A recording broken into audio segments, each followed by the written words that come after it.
नमस्कार, मी उज्ज्वला सर्वांचं स्वागत करते। आज आपण केळं शाबू एकत्र करूया।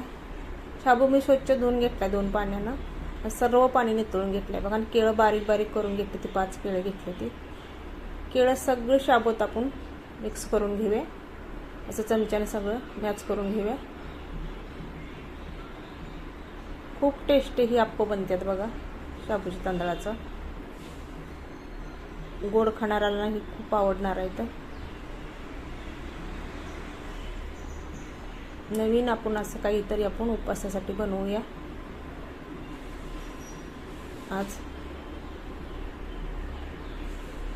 2 मिनिटं मी झाकून ठेवले। 2 मिनिटानंतर आपण त्यात गुळ घालूया किसून। 2 मी खडे घेतले, तर गुळाचं काळा होतं बघा गुळ। किसून गुळ घालायचा, लवकर विरघळतो गुळ बघा। आपल्याला 4 तास ही भिजत ठेवायचा शाबू गुळामध्ये आणि केळामध्ये। पाणी मी बिलकुल ठेवलं नाही शाबूमध्ये, पूर्ण पाणी नितळून घेतलेलं आहे। का तर केळात जास्त ओलावा असतो, शाबू पूर्ण भिजतो केळामध्ये। असं सर्व गुळ आपण आता किसून घालूया। मिक्स करून 4 तास ठेवायचे आपल्याला।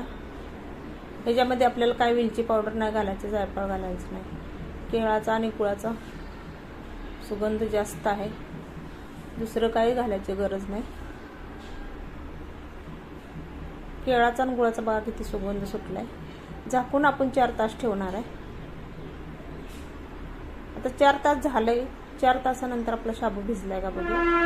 शाबू आपला चांगला भिजलेला आहे। चवीपुरतं थोडंसं मीठ घालायचं गोड पदार्थात, त्याची आणखी चव वाढते। रोज रोज आपल्याला खिचडी खाऊन ज्या त्या उपासाला कंटाळा येतो, नवीन काहीतरी आपण बनवूया। अप्पपत्र ठेवलंय मी गॅसवर, त्याच्यामध्ये तूप घालूया।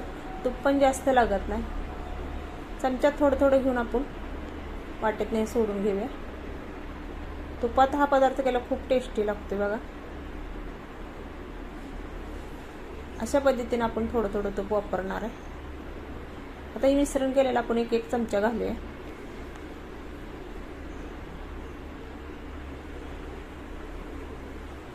चवीला खूप भारी लागते ही उपवासाला।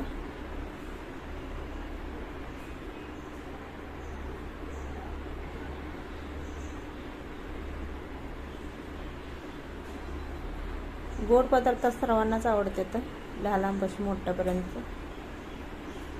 त्यासाठी आपण आज गोड आप्पे बनवते, शाबूच्या तांदळाचं आणि केळाचं।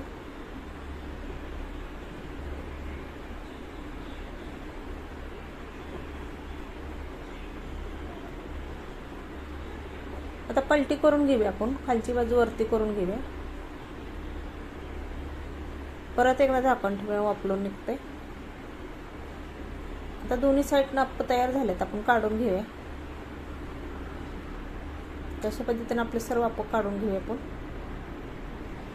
राहिलेलं पण परत आपण त्याच पद्धतीने आपण बनवून घेणार आहे।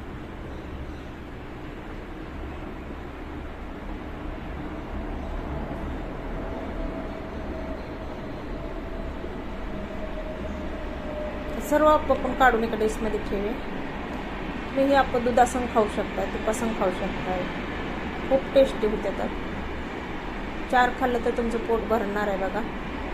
रेसिपी आवडली लाईक करा, सबस्क्राईब करा। नवीन कोण असेल चॅनलवर आलं असेल त्यांनी सबस्क्राईब करा।